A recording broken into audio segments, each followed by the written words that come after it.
YouTube is being slow. Right. Now it's working. Okay. Good evening, everybody. Welcome to the December 15th, 2020 Litchfield Planning Board meeting. Would you all please stand for the Pledge of Allegiance? I pledge allegiance to the flag of the United States of America and to the republic for which it stands, one nation, under God, indivisible, with liberty and justice for all. Thank you.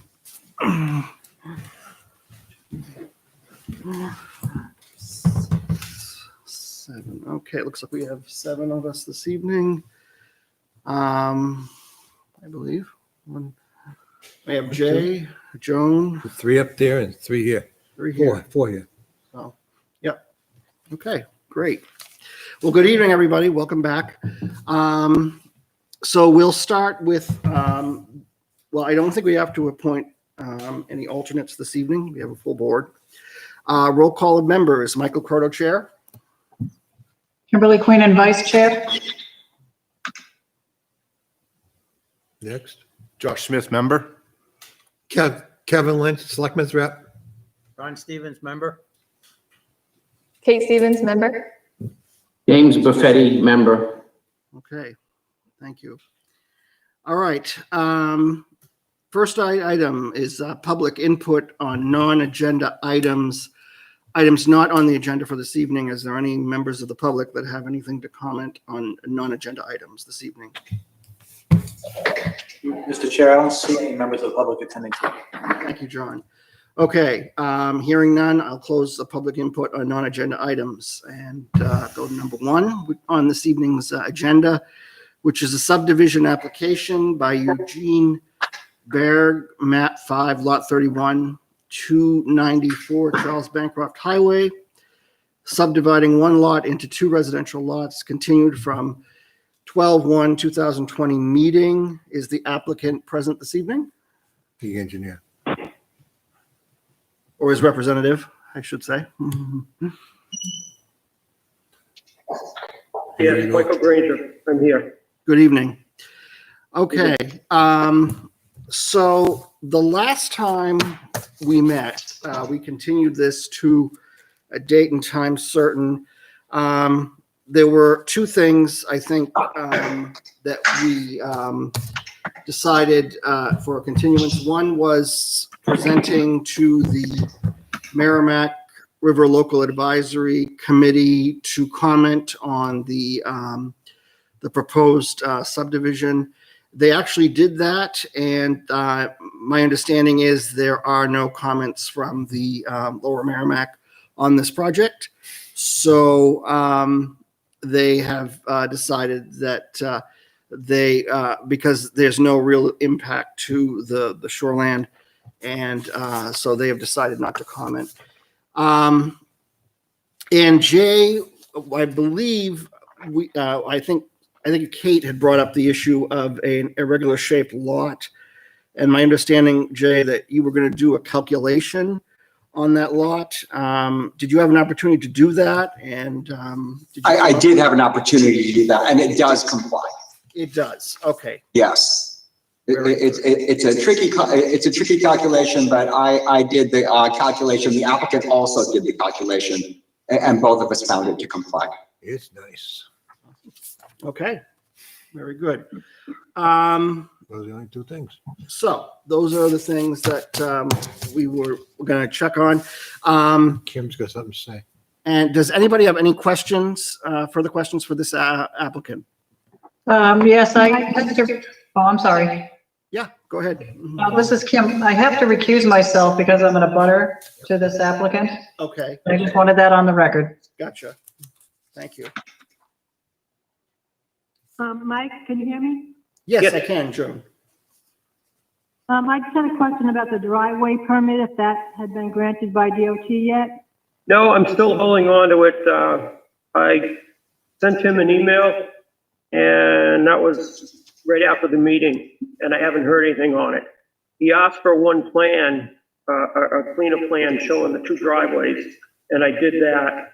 And he had also asked for that 1971 tax map, and I can't find it. You can't find it. The registry of deeds doesn't have it. You know, so hopefully where he approved the town driveway just 2 years ago, which would have had the same requirements, he will approve it. It's just I haven't got the paperwork yet. How much further south is the new driveway? I looked at it today and it looks awfully close to that, not to the easement, but to the gully, I guess. How much further south from the existing driveway? Roughly 70 feet. Okay. And he went out there, he met with, the Berg the day he was there. And he looked at the town driveway, he paced down to the existing driveway, and I had marked out on the road where the other one was going, where we'd like it. And he looked at all of them and said he thought it was fine.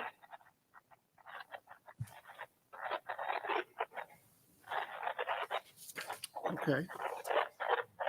I see nothing wrong with it. Anything else, Joan, or?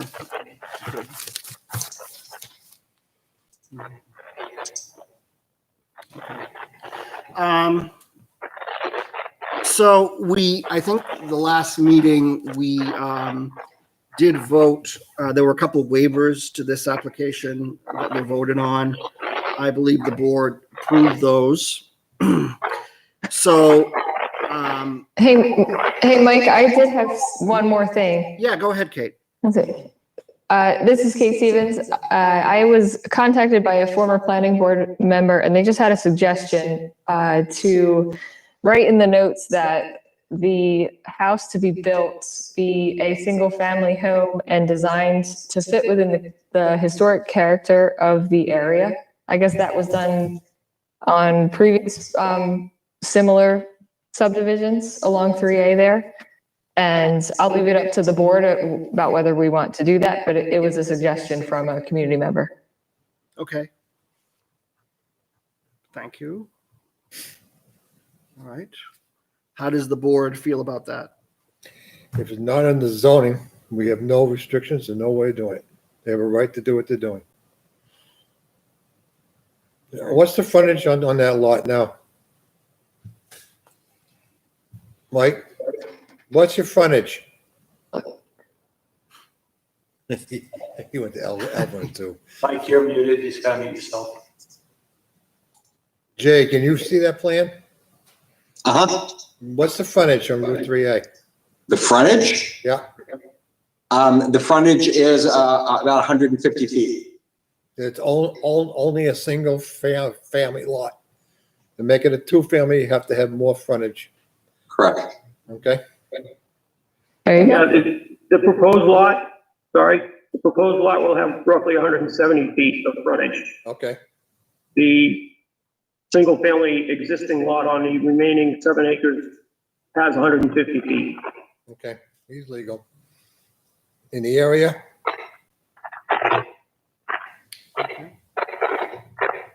Okay, I'm good. Restrictions are not required. It's just over an acre. Good, So it would have to be a single-family home either way. That's what you're saying? that's correct. Because there's not enough frontage and acreage. Yeah, that makes sense. Okay. All right. So any further questions for the applicant? Nope. Okay. I'm just going to open it up one more time to public input because this is a public hearing. So at this time, is there any members of the public that wish to comment on this application? Chair, there is still no members of the public attending. There was some noise there, John. Would you say something?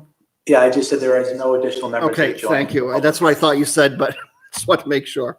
Okay. So hearing no public input, I'll close public input. What is the will of the board? Do we want to accept this application? I would accept the application. So you're going to make a motion? I'll make a motion to accept the application. Okay. Any conditions to the approval? Just point of clarification, I believe the application was accepted at the last meeting. So this would be for All approval. right, this would be for approval. I think that's what you meant, right, Kevin? Yeah, Yeah. let's go. Okay.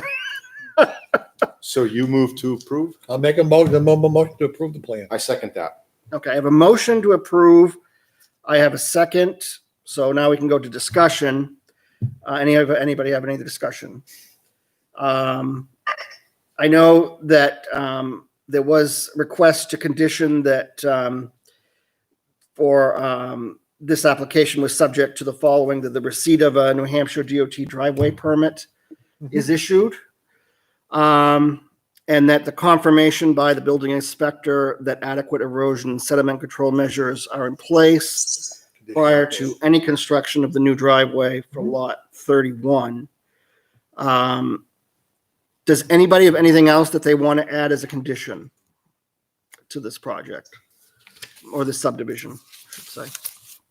So just to be clear, this is James Buffetti. Just to be clear, are those conditions part of this motion?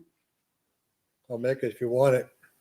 Well, this is discussion, so we could make them part of we can include them in part of the motion. By state law, they can't get a building permit out there unless they get a driveway permit no matter what.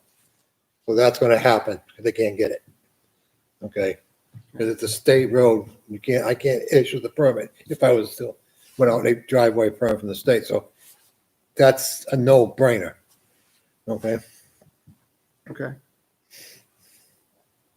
So we're going to make that a condition of approval, and we will Yep. also make Make the make it second a- one that by the building inspector, adequate erosion sediment Yep, controls that's all.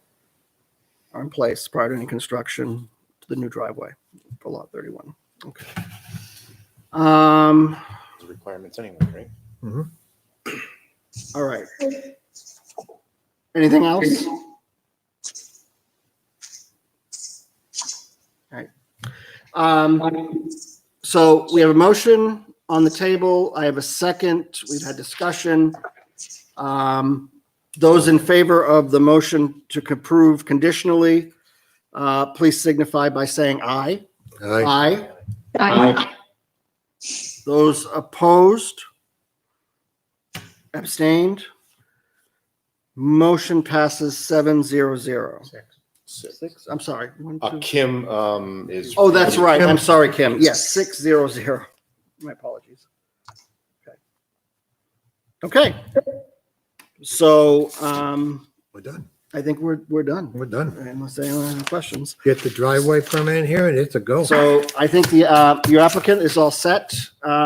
Thank you for the opportunity for, the Lower Merrimack River to comment and give us this opportunity to do the calculation and so forth for the lot. Okay. Thank you very much. Good luck. Michael, you can go to bed now. Thank you. I think that's it, right? Thank you. Okay. Thank you. Past his bedtime. All right. Rest of my life. I've been doing it since high school. There you go. Oh, Now the fun part. Next. I'm leaving. Okay, well, have a good night. The next item on the agenda for this evening, zoning ordinance workshop. Jay, what do you have for us this evening? Right, so far, and I'm gonna try to share my screen again. So we really only have had one item that we've discussed bringing forward, which we could glance at quickly. That's the amendments that we proposed to the open space ordinance. And then we've had some conversation, which I think we're gonna have more conversation around affordable housing. And are there ways, anything that we can do to address that this year? I'm sure, Kate's got some thoughts. Kate, also you shared article from the Office of State Planning earlier, which was interesting because I had the exact same thought. I saw that today also. So that's also interesting. And if we decide that we want to talk about affordable housing ordinances or workforce housing ordinances, or we want to talk about any of the other things. Last time the concept of detached accessory dwelling units came up. So if we want to look at how many other communities have done something like that, for the latter, I think it's about 70. And we can also see which communities they are. So if that's something we want to get into a little bit more, we definitely can. I'm going to see if I can share the open space ordinance. So everybody can see this, depending on where you've got your screen. So we discussed this at some length over the course of, I think, probably 3 meetings. But the last time that we talked about it was in September. So I thought I'll just run through it, kind of quickly. But the main issues were that there was, as you may recall, some confusion around the different types of open space that the ordinance contemplated. There were multiple terms used, as you can see: common open space, dedicated land, green space. What do all those mean? Do they mean something different? What is it that we're looking for? And what should be open? Where should public access be required and where shouldn't it? So we went through the ordinance and in some detail. I'm not gonna go through a huge amount of detail because I think we've already done that, but just as a reminder to kind of see where we were, changing language. Just in the first instance, again, this touches on the issue of using different terms over again. So I'm just going to kind of go through it. That's really a minor grammatical change to where we get some, again, these are really grammatical changes. Not a whole lot here in terms of substantive detail. The big changes came here where we defined designated open space, because that's a term of art that was used in the ordinance. And so here we're clearer. We struck the references to these various types of space. We called it all dedicated open space. This was a minor change. I shouldn't say minor change, but here again, we just clarified that forestry and agriculture are uses that are desirable, that are allowed within dedicated open space. Not a whole lot change here. Kind of again, we're just clarifying, because of the different terms, we're being consistent in using that term, dedicated open space, or I'm sorry, designated open space. And again, through the ordinance, that's a grammatical change. Mr. Chair, on this, on what I'm hearing from Jay is that you basically added forestry land and agricultural land to be as dedicated to be added as what is open space. Correct? Okay. We did, yes. So it's not space that you cannot touch. It's still space that can be used for agricultural or forestry stuff or anything like that. Good. That's right. And that's what we really wanted to clarify. And also, the language in the existing ordinance was a little bit confusing on this point, but it appeared as though public access was required for designated open space. That's obviously problematic, particularly if you're talking about agriculture. And again, there were all these different terms that were being used. So in this section G, what we, this was changed to say that adequate public access to dedicated open space basically may be required at locations approved by the planning board. Okay. So this makes it discretionary to the planning board to determine where public access may be desirable. And then once again, we're trying to be clear here as to what we mean by the different kinds of land, designated open space, common land, etc., how it's regulated. I have a question on that again, Mr. Chair. Yes, Who controls who controls the open space? Very good question. That gets to number 3. So it really can be a variety of things. The open space can be, designated. An easement, say, can be granted to the Conservation Commission. It can be granted to the town. It can be held in a homeowners association, or it can be held by some other as you see in the very last one, some other corporation, trust, or private entity that's as approved by the planning board. And in any one development, it's possible to see that you may have more than one type of ownership. So as an example, you may see designated open space in a development that is granted to the town, or or conservation easement is granted to the Conservation Commission. But you also then, there might be common land in that development for use by the residents that's owned by a homeowners association. So that's a possibility. There's a variety of different ways land could be owned. It also be owned privately by an outside group, like a conservation group that buys agricultural land, and they use it all over the state. There's people that do that, and this is going to be kept as agricultural land. It's large enough where it can be used for that. They can control it as well. Exactly. So you can see here, number 1 is Town of Litchfield or its designee. Under number 2, it could be a nonprofit organization, in parentheses, land trust, or it could be some other entity, either owned by the homeowners or some other third party, again, as approved by the planning board. Okay. So the whole idea here is we know, the ordinance identifies, obviously the ordinance does a lot of things, but the ordinance identifies the different types of open space, the purposes for that open space, and then it provides different ways that that property could be owned or controlled depending on the nature of the use. Very good.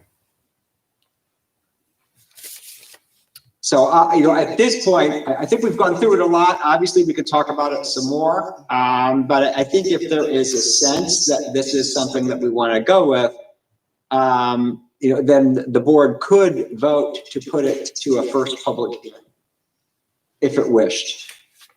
Although, Joan, I'm not sure, do you have the schedule for when we need to go to first public hearing? I'm pretty sure it's the first, I think it would have to be the first meeting in January, I believe.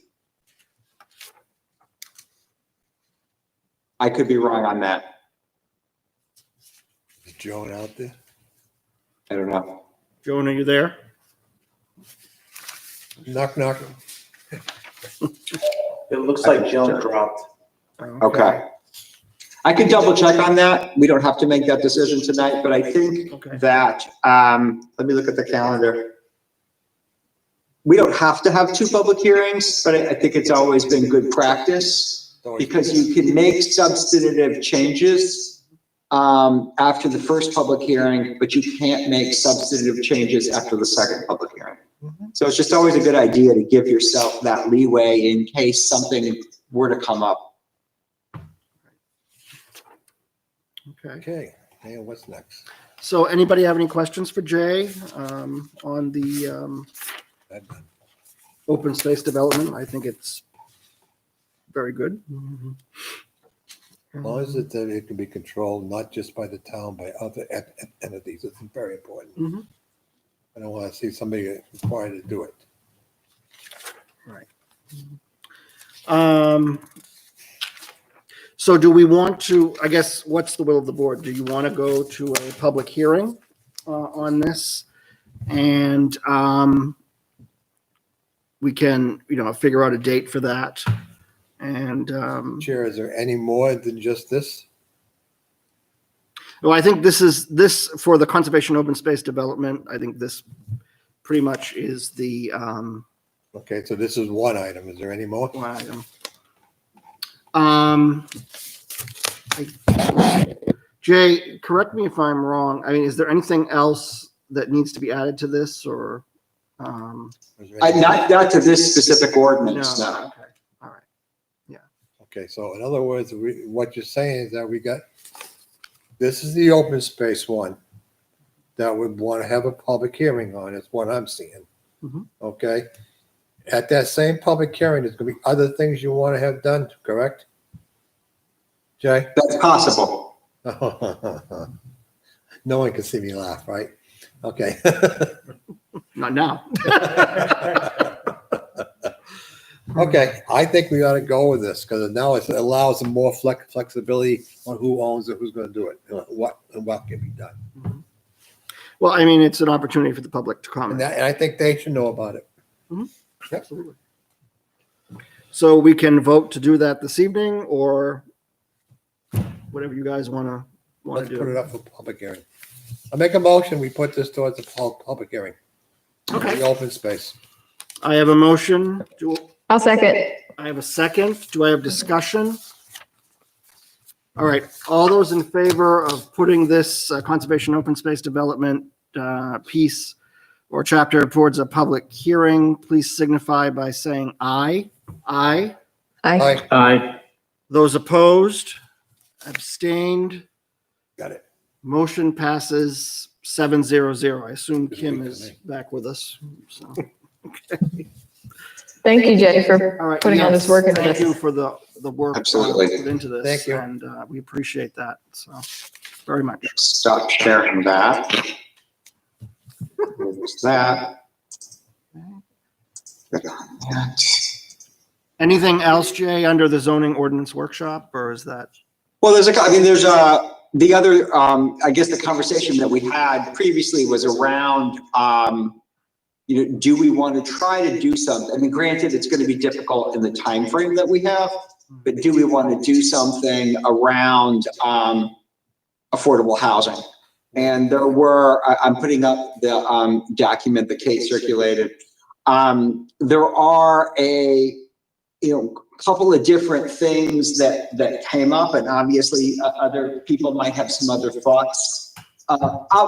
Clearly, one is actually adopting a workforce housing ordinance.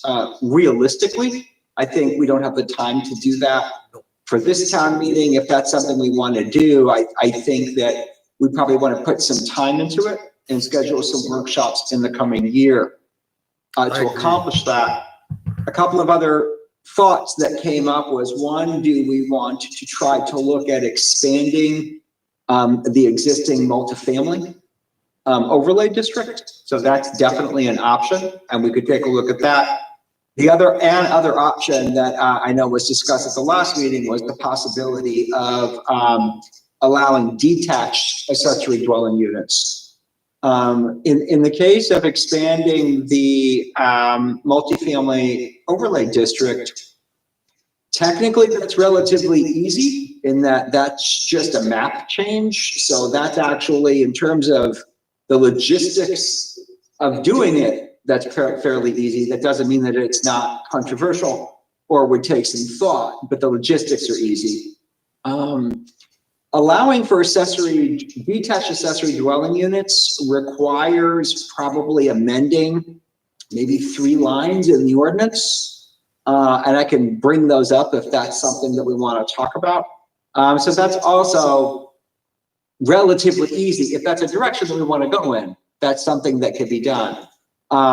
This document, I think, talks a bit about that. Some of those issues. I'm going to go down. So here's a section, if you had a chance to look at it, on workforce housing.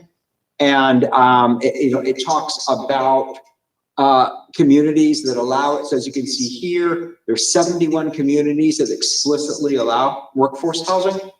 And again, following that, 22 that have a multifamily overlay district. So if Litchfield were to go in that direction, we'd be 23. And then they also talk about inclusionary zoning, which I could talk about more. But essentially, inclusionary zoning, sometimes that's in a workforce ordinance, sometimes it's not. That's a scenario where you provide, usually you would provide a density bonus for a type of development in exchange for requiring that a certain percentage remain affordable. So that's not an uncommon. I should say. As you can see here, they talk about the town of Amherst, and they say it has one of the most unique inclusionary ordinances. I think, as I mentioned last time, Amherst repealed that section actually at their last town meeting. This reflects data that was collected before last town meeting. Amherst didn't like that. And then down here, we've got where they talk about accessory dwelling units, and then as you can see, most communities do. 194 allow them. Everybody has to allow them, but 194 expressly do. 86 allow them in detached structures. So that's pretty significant. The requirements vary, but, that's definitely something that's doable. And if we want to go farther, you could actually go onto their site, which is interesting, and get on the interactive map. Interactive maps are always fun. Uh-oh, if I can get to them, there we go.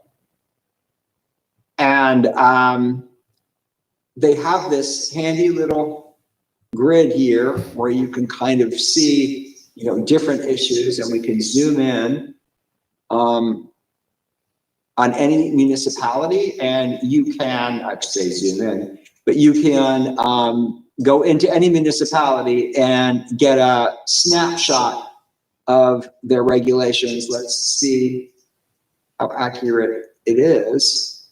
I can't seem to get this error bar out of here. There we go. Things are moving on me.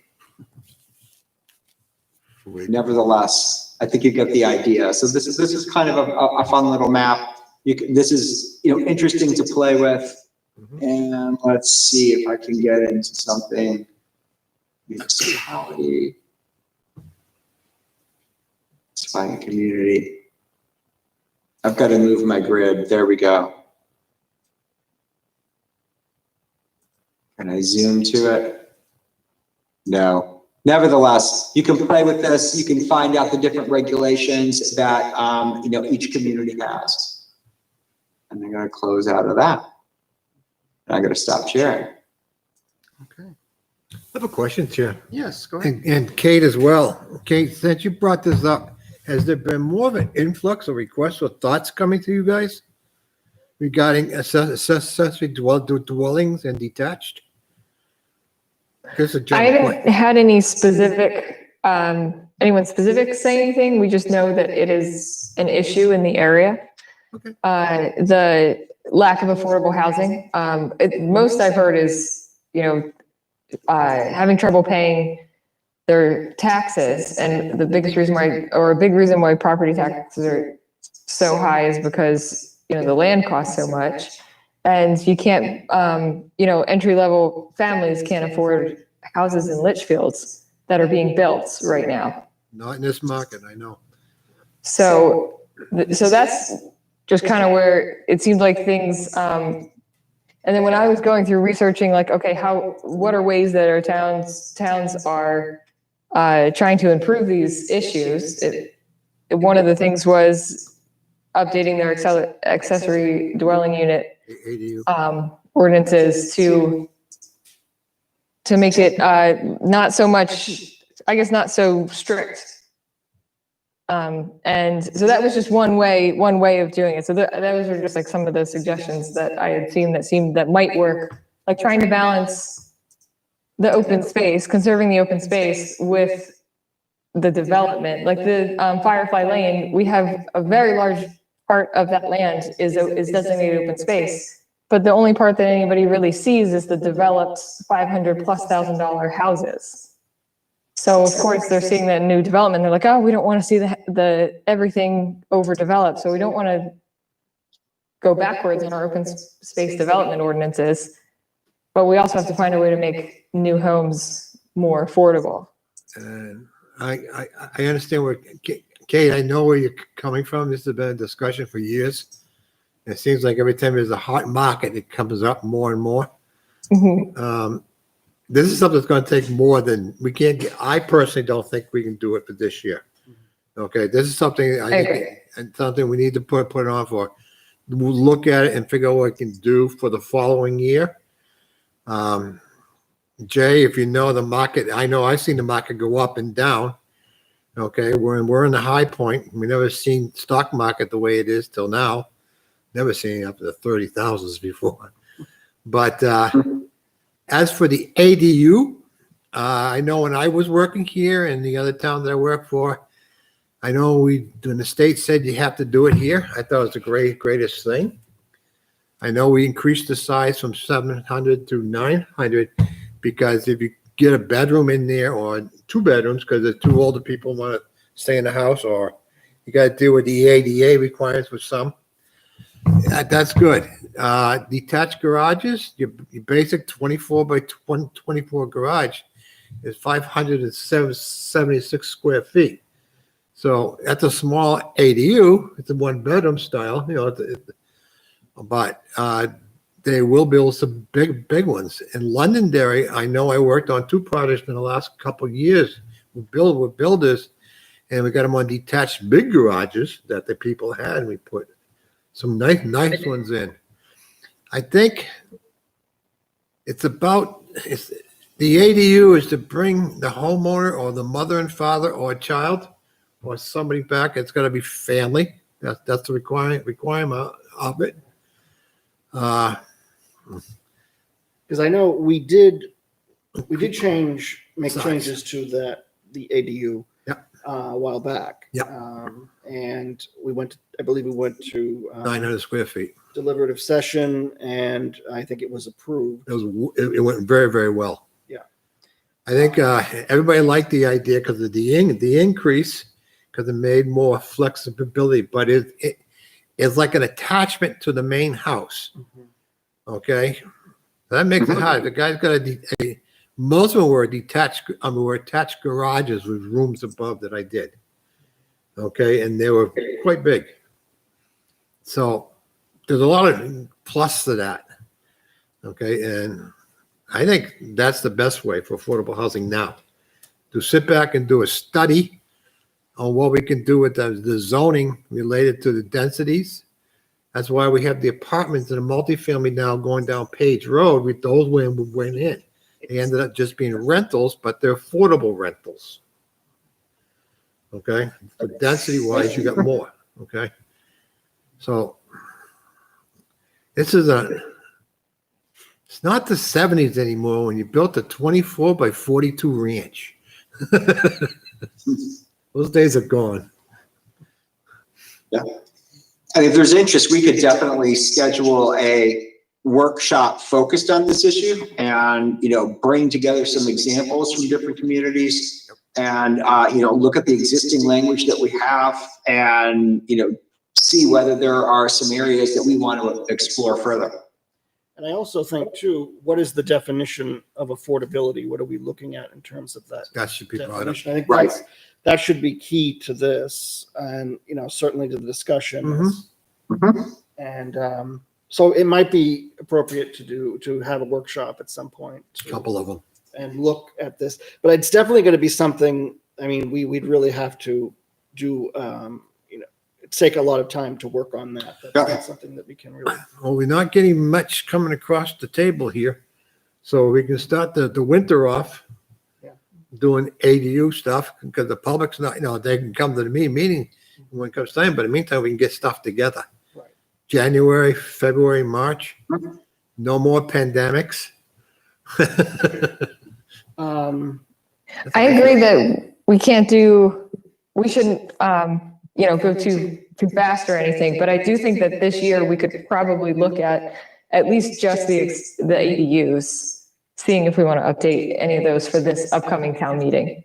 The only thing you really got to adjust is that if you got a detached garage, you want to put a ADU. That's all there is to it. That's kind of what I'm thinking. Like that's a pretty easy one. Yep. That's a So if we wanted to go this route, then there would be a few we could obviously change a lot of things. But there's a few areas that we would, need to intervene. So the first is here under definitions where it says dwelling unit accessory. We would just have to strike the term here within. Otherwise, within or attached, I should say. So this would obviously have to be modified to reference, or detached. detached garage above. You don't want to have a detached, separate, single-family dwelling. Okay. It would still have to meet these dimensions here. So right now, unless we change it, right now an accessory dwelling unit can't be less than 500 square feet or more than 800. It's 800, 1,009. Okay. Yeah, so it's 800. So that's still there. Once again, C, one accessory dwelling unit within. So this would have to be within an attached, within a single family, dwelling or detached. Or within a detached garage. Cause you don't want it to be. Yeah, right, however we want to word it. And then here again, there's reference to has an internal door connecting. It would have to be with the, except for detached. Mm-hmm. Yeah. Those are just grammar things you're doing. Well, yeah, so I guess the point is if we did want to go forward with something like this, it doesn't require significant changes to the ordinance. It's really just adding some words to those sections that specifically reference that it's attached. How fast can you get that done, Jay? I mean, I could do that in half an hour. Well, as soon as you get it done, send it to us and we'll start reviewing, be ready for the next meeting. I could absolutely do that. It's a pretty modest intervention, so I could do that and send it out to everybody this week. Thank you. Thank you. Absolutely. Okay, See, sounds good. Mr. Chair, it's your floor. Sometimes I wonder. I love to pick on you. But just for interest, while we are looking at the ordinance, here in the heavy red line, just for reference, is the multifamily overlay district in the north. Let me see it. And here is where it lives in the south. And that So was a big that's change. definitely more that I think we want to bite off this year, but this is also something else that we could choose to take a look at if we wanted. That was done approximately 3 to 4 years ago, 5 years ago. And that was a big chunk of the town. And we kept it towards the 102 section. Yeah, And we cut a little bit up near the north of the town, up along that industrial strip in there. right. Okay, yeah. So Yeah. I'll stop sharing now. But yeah, so I'll definitely pull something together on the ADUs. Okay. Thanks. Anybody have anything else for Jay or have any questions? And then I'll get with Joan and we'll find a good agenda where we can devote to workforce housing. Okay, Jones back. sounds good. I think we can get to work on that. All right, great. I'll shut up now. No, please continue. I'm sorry. I'm trying to get through the pandemic. Okay. Let's see. Okay.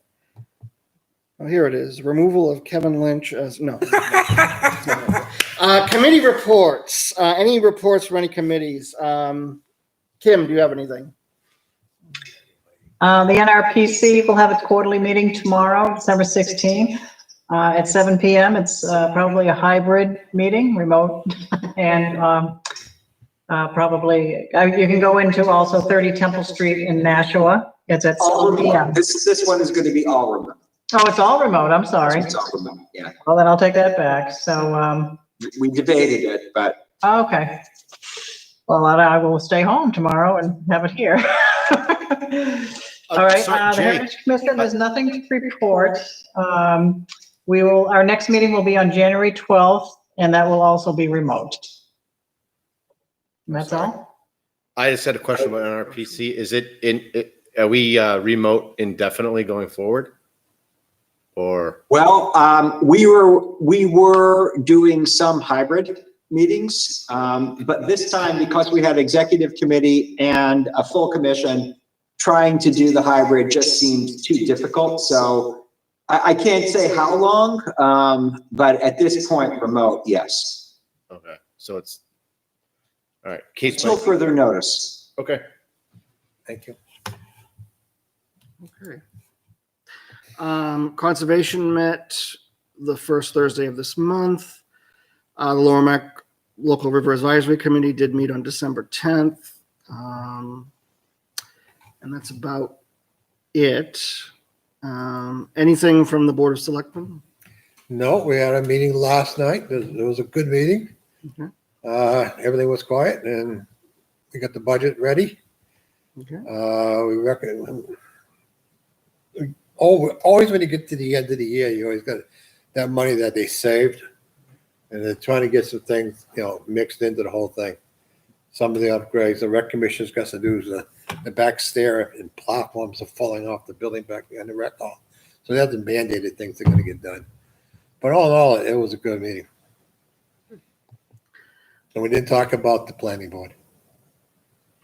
Well, that's good. I think. Okay. Approval of minutes of the 12/1/2020 meeting. Did anybody have an opportunity to take a look at the minutes? Have any questions, comments? They look pretty good. If nobody has questions or comments, I'd entertain a motion to approve them. So. Yeah, you do it. So moved. Okay, I have a motion to approve the December 1st, 2020 minutes. Do I have a second? Second? Second, okay. Discussion? All those in favor of approval of the minutes, please signify by saying aye. Aye. Aye. Those opposed or abstained? Motion passes 7-0-0. Okay, thank you. Any other business? Joan, do you have anything? I don't know if Joan's there. No? I bet she's got that I guess. on mute. Maybe not. Sorry. Call I did ask Joan, I don't know if she did it or not. I can't ask her because obviously, but I did I did circulate it to Jay and Joan originally. It was a letter that I wanted to, that I had drafted, a rough draft of the, what we had talked about for the Hudson Logistics Center project that would go to the applicant or the applicant's representative or attorney. I wanted an opportunity for you guys to take a look at it. I don't know if you received it or not today in your email, but if you didn't, I will send it out. No, I'm sorry. I didn't get it. I don't know if anybody else Okay, did. maybe she didn't. I asked her to, but she might not have. I can send it out in the morning. Okay. If Joan has it, I'll send it out. I was gonna do it. Their but that's meeting fine. is tomorrow night, isn't it? There is a meeting tomorrow night. Yes. in the snow. So, well, I don't know. Maybe, maybe not. So yeah, but I think we have an opportunity. I think we have some time to at least put something together. I don't think this project is going to be, approved that quickly. I can't imagine it's going to get approved tomorrow night. No, I can't. Right. But their input, they're still like focusing on traffic tomorrow, which was our biggest issue. So once you get that drafts get circulated to all of you, just take an opportunity to look at it. If you want to add stuff to it, it's a Word document, so you can add stuff, you can delete stuff, you can do whatever you like with it. Once we get all those comments and suggestions from you guys, then I will work with Jay to draft a final product, and we will submit it to the applicant's representative. So, Are we trying to get it to the applicant before the meeting? we're not going to have time to do that. Okay. And to be honest, but my goal is to at least get it out there, Let them know it's there. in pretty, in time, to at least let them know. We did send out the letter to Hudson Planning Board so that, they have that letter, which I reference in the draft that I submitted. So we'll see what happens. But I know there is a meeting this week. I think the traffic is discussion. It's continuation of the last meeting. So I think there's still time to provide comments and stuff. So. Right. So I just wanted to let you guys know about that. And other than that, does anybody else have any other business? You don't have anything to say, Kevin? I'm shocked. He's trying hard to get out of here. Okay. I'm not here. Oh, all right. Very good. Okay. This is So, I was here last night too. oh, okay, you were here in spirit. All right. good. Same spot. Okay. So if nobody has anything else and, I'll, I don't have anything else, so I'll entertain a motion to adjourn. I'll second it. All right. We have a motion. You guys are slow. I'll make a motion to adjourn. He seconded it. Discussion. Second. All right. All those in favor signify by saying aye. I, I Aye. Those opposed abstain. Motion passes 7-0-0. Merry Christmas to you all, Yes, Merry guys. Christmas to Merry everybody. Christmas. Thanks, everyone. Be safe, Joy. and we will see you next year. See you next year. Wow. Wow. Yes, 2021. And it's gonna be better than this year, I hope. good riddance 2020. don't jinx Happy it. worse. Oh, it's Kevin better- won't be here. That's fine. I'm knocking on wood. What's over here? January. What is it? No, I think that, it's the first week in January. Okay. The fifth. April Fool's, no. Okay.